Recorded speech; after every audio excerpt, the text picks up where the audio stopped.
Bonjour à tous, bienvenue à votre émission Alimentation et Santé, une émission qui vous donne des bons conseils pour améliorer la qualité de votre vie grâce à votre alimentation. C'est à la présentation votre humble nutritionniste diététicien Léonard Kifoti. Alors, je suis très heureux de vous retrouver.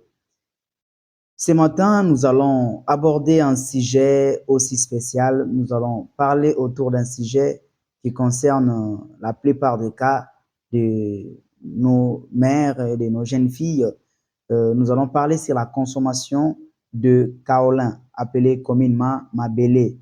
Voilà, nous allons parler sur le risque lié à la consommation de kaolin. Vous connaissez très bien que les kaolins est devenu bon marché dans la ville et partout ailleurs. Les gens préfèrent consommer les kaolins sans pour autant se poser des questions. Est-ce que cela est vraiment bon ou cela n'est pas bon pour la santé? Nous allons plus vous parler de 4 points. D'abord, nous allons expliquer c'est quoi les kaolins et puis nous allons dire pourquoi le kaolin attire l'attention de certaines femmes. Nous allons donner ensuite la composition du kaolin et puis nous allons vous donner des risques liés à la consommation du kaolin et bien sûr, nous allons chuter avec des conseils. Donc, restez vraiment connectés à nous suivre. Sans plus tarder, c'est quoi les kaolins? En fait, les kaolins est une pâte d'argile cuite que souvent la plupart des femmes consomment, les femmes surtout enceintes et les femmes en âge de procréer, pour plusieurs raisons que nous allons découvrir aujourd'hui d'ailleurs. Pourquoi maintenant le kaolin attire l'attention des femmes? Pourquoi la plupart des gens consomment des kaolins? Et au médicinal là même qu'il y a aussi des hommes qui consomment les kaolins. Hein? Donc maintenant, pourquoi cette habitude? En fait, il y a au moins 5 raisons qui poussent les gens à consommer du kaolin. Il y a au moins 5 raisons qui poussent les gens à consommer du kaolin. La première des raisons, c'est pour soulager des nausées et de brûler l'estomac. La plupart des femmes consomment des kaolins pour seulement soulager des nausées et soulager aussi de brûler l'estomac. Donc, c'est vraiment un calmant pour eux. Nous allons les découvrir. La deuxième des raisons, c'est que nous appelons les comportements des PICA. C'est quoi les comportements de PICA? Les comportements de PICA, c'est un comportement qui pousse les gens à consommer des substances non habituelles et non alimentaires comme l'argile, comme la craie, comme la terre. C'est un phénomène aussi, je peux dire, psychologique. Voilà, c'est vraiment lié à la psychologie. C'est un phénomène aussi lié à la physiologie parce que il y a plusieurs carences qui peuvent pousser la personne à arriver à ces stades. La troisième des raisons, c'est le carence nutritionnelle. Voilà, le carence nutritionnel. Il y a certains micronutriments, excusez-moi, il y a certains micronutriments, lorsque cela se présente en petite quantité dans les corps, cela pousse la personne à consommer des substances inhabituelles. Donc, une personne, pour avoir envie de consommer des substances inhabituelles comme les kaolins, cela peut être dû à des carences nutritionnelles. Surtout, le carence, je cite, le carence en fer. Dans la plupart des cas, vous allez constater, même chez les petits enfants, lorsque l'enfant cherche à grandir, l'enfant a tendance à consommer la terre. Ce n'est pas tout à fait, je peux dire, inné, mais cela est aussi dit à une carence. Et c'est la carence en fer. Le fer est un micronutriment qui nous aide, qui entre dans la composition de l'hémoglobine, donc ça participe au moins dans la constitution du sang. Alors, une carence en fer peut aussi causer une anémie ferriprive et cela peut aussi se manifester par des effets, comme des effets que j'ai dit, le comportement de PICA. Donc, c'est aussi un comportement lié à une carence en fer et cela pousse les gens à consommer des substances inhabituelles pour compenser cette carence nutritionnelle. Il n'y a pas seulement le fer, il y a aussi le zinc et voire même le calcium qui peuvent conduire à cet état. À part ça, c'est aussi la pression sociale. Donc, la plupart des gens consomment aussi le kaolin parce qu'ils ont vu une autre personne consommer le kaolin. Donc, c'est une pression sociale et c'est aussi l'influence, je peux dire, de l'entourage qui pousse les gens à consommer cela. La cinquième raison, c'est aussi la texture et le goût. Il y a des gens qui les consomment une fois et les goûts restent gravés, donc ils sont attirés par les goûts et attirés par l'aspect visuel ou la texture, je peux dire, de cette substance. Alors, quels sont maintenant les éléments qui composent les kaolins? Parlons maintenant de la composition du kaolin. Nous voyons les kaolins, ce que nous voyons à l'extérieur n'est pas vraiment ce qui est à l'intérieur. Donc, ce que nous voyons à l'extérieur du kaolin, kaolin en lingala, je le répète, c'est ce que vous appelez mabélé. Hein? C'est vraiment une pâte d'argile qu'on applique qui est fréquemment consommée. Les kaolins, vous devez savoir, les kaolins est riche en minéraux, principalement le silicate d'aluminium hydraté, qui est un élément chimique très abondant dans le kaolin. Et le plus abondant, surtout, c'est la molécule que nous appelons kaolinite. Alors, kaolinite, c'est une molécule chimique qui donne la texture au kaolin.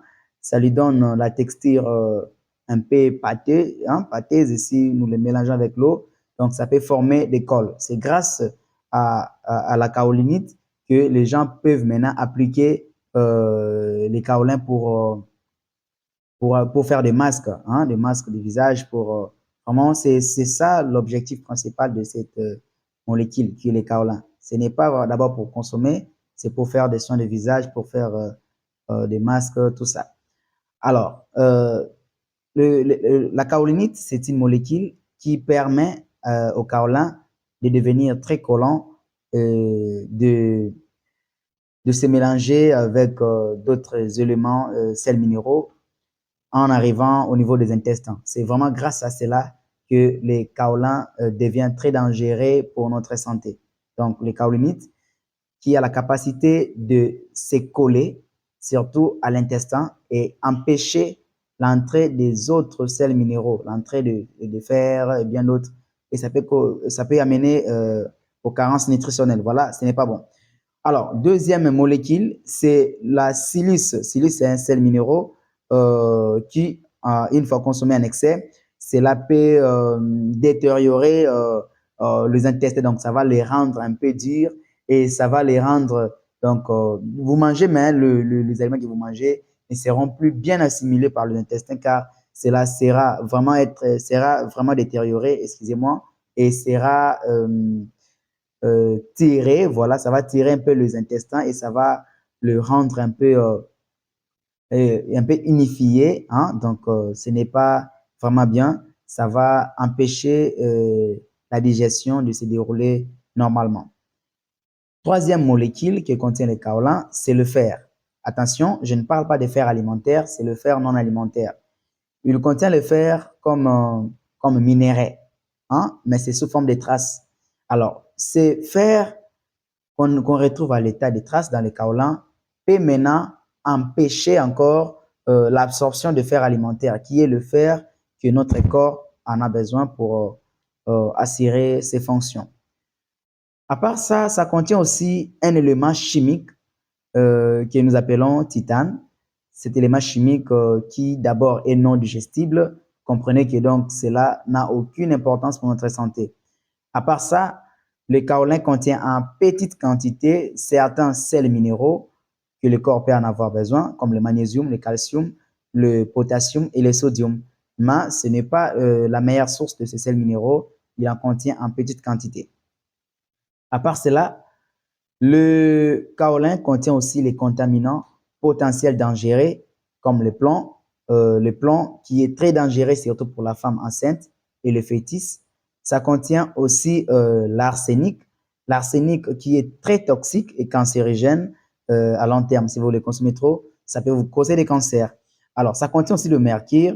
On sait que le mercure est très, très toxique, donc même en petite dose, cela est toxique pour le foie et surtout pour le cerveau aussi, et même pour les reins. Alors, à part le mercure, le kaolin contient aussi le cadmium. Alors, le cadmium est un toxique pour les reins. Et si vous les consommez même à petite quantité, en faible dose, cela peut vous exposer à faire des maladies. À part ça, le kaolin contient une quantité non négligeable de microbes, de bactéries, de parasites, et surtout si la fabrication n'était pas vraiment meilleure et si on n'avait pas vraiment fait une bonne conservation. Alors, quels sont maintenant les risques sanitaires liés à la consommation des kaolins? Les risques sanitaires liés à la consommation du kaolin sont entre autres l'anémie fériprive. L'anémie, c'est la diminution du sang dans les corps. On peut le dire comme ça, c'est la diminution du sang. Pourquoi? Parce que le kaolin empêche l'absorption de fer. Je disais, le fer, c'est un élément principal de notre sang. Ça circule dans notre sang. S'il n'y a pas le fer, le volume du sang, d'une manière brute, va diminuer. Et puis, ça va nous exposer à faire des risques et même conduire à la mort. Et c'est ce que nous appelons l'anémie fériprive. Donc, si vous consommez trop de kaolin, ça va vous amener à faire des carences en fer et ce n'est pas très avantageux pour vous.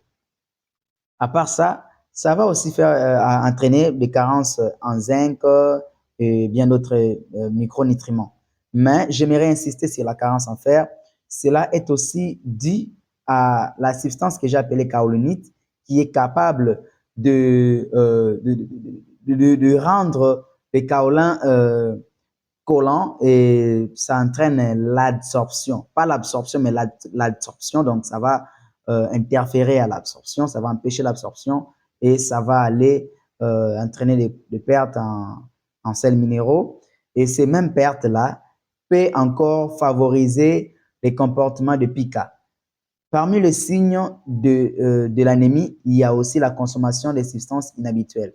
Plus vous manquez de sang, plus vous allez consommer des substances non désirées et plus vous serez encore accro à consommer les kaolins et vous resterez dans ces cercles et puis vous allez vraiment faire des carences nutritionnelles et même entraîner d'autres complications nutritionnelles. Alors, deuxième risque lié à la consommation du kaolin, c'est les retards de croissance intra-utérin. Surtout les femmes enceintes, vous qui consommez trop de kaolin, ça peut faire en sorte que votre fœtus que vous portez ne puisse pas grandir comme il faut et ne puisse pas se développer normalement. Ça va entraîner un retard de croissance. Alors, vous pouvez, dans ce même sens, vous pouvez mettre au monde un enfant de faible poids, ce qui n'est pas avantageux pour vous ni pour l'enfant. Et en plus de cela, vous êtes exposé à faire des infections ou de maladies parasitaires parce que la préparation de kaolin est souvent biaisée, surtout la conservation. Donc, ce n'est pas vraiment avantageux. Alors, il y a aussi le risque de cancer. Je disais que le kaolin contient des substances toxiques et cancérogènes comme l'arsenic, comme l'arsenic qui est cancérogène. Alors, vous pouvez aussi faire des constipations parce que c'est là, comme je disais, grâce à la substance qu'on appelait silice, ça peut aller rendre, donc ça va d'abord tirer les intestins, ça va les rendre durs et ça va vraiment empêcher les mouvements des intestins et ça peut maintenant favoriser les constipations, ça va se coller, ça ne va pas sortir normalement comme le matière fécale, ça va laisser coller au niveau des intestins et puis ça peut favoriser encore des constipations très sévères. Et ça peut aussi entraîner des risques de maladies neurologiques, des maladies hépatiques. Donc, ça va d'abord endommager le nerf, ça va endommager les neurones aussi, je peux enfiler comme ça va endommager le foie et ça va encore endommager le rein. Donc, tu détruis le cerveau de l'enfant, tu détruis le foie de l'enfant, tu détruis le rein de l'enfant de le ventre en consommant seulement le kaolin. Ça va aussi endommager la muqueuse intestinale, donc ça va vraiment faire en sorte que les intestins ne puissent plus exercer normalement leur mouvement. Donc, ça va déjà endommager les intestins. Et le dernier risque, ça va entraîner la dépendance. C'est ce que j'ai appelé comportement de pica. Donc, je vais encore expliquer ces comportements. C'est simple. Le mécanisme est simple. Tu as envie de consommer les kaolins, c'est une carence en fer. Donc, ton corps a une diminution du sang. Cela te pousse à consommer des substances inhabituelles. Tu pars consommer les kaolins pour chercher à compenser le perte. Donc, c'est un comportement vraiment lié à l'instinct. C'est pas vraiment la bonne conscience, c'est vraiment lié à l'instinct. Tu consommes des substances inhabituelles pour chercher à compenser les carences en fer. Ces substances-là viennent encore empêcher le fer d'entrer dans le sang pour que tu restes encore dépendant de cette substance et tu vas continuer à consommer des jours, des semaines, des mois, des années. Et c'est la dépendance au kaolin et c'est un effet que nous appelons comportement de pica qui est vraiment non souhaitable pour la santé. En bref, nous avons essayé de vous expliquer c'est quoi les kaolins. Nous avons essayé de vous faire comprendre pourquoi la plupart des gens consomment les kaolins. Nous avons aussi donné la composition du kaolin. Nous avons aussi donné les risques liés à la consommation du kaolin et maintenant nous donnons des conseils. Qu'est-ce qu'il faut faire pour éviter le pire? Nous vous donnons juste 4 conseils. D'abord, il faut éviter la consommation du kaolin. Donc, le kaolin n'est pas un aliment. Il ne faut pas aussi le considérer comme aliment. Il faut éviter vraiment sa consommation. Je sais que ce n'est pas facile au début, mais plus vous allez vous efforcer à l'éviter et plus vous allez aussi bénéficier ce qui est important dans d'autres aliments. Car vaut mieux négliger ce qui vous semble bon, mais qui a peu de bénéfices pour votre santé et privilégier ce qui vous semble moins bon et bénéfice pour votre santé, ce sont les aliments. Deuxième conseil, vous devez chercher d'autres solutions naturelles en dehors des kaolins pour soulager vos nausées, pour soulager vos problèmes là de l'estomac. Par exemple, consommer un gingembre frais peut vous aider à corriger les problèmes de nausées, d'acidité, tout ça. Vous devez aussi surveiller et traiter les carences nutritionnelles. Donc, vous devez traiter l'anémie ferriprive, vous faire examiner, aller au laboratoire, doser votre du sang.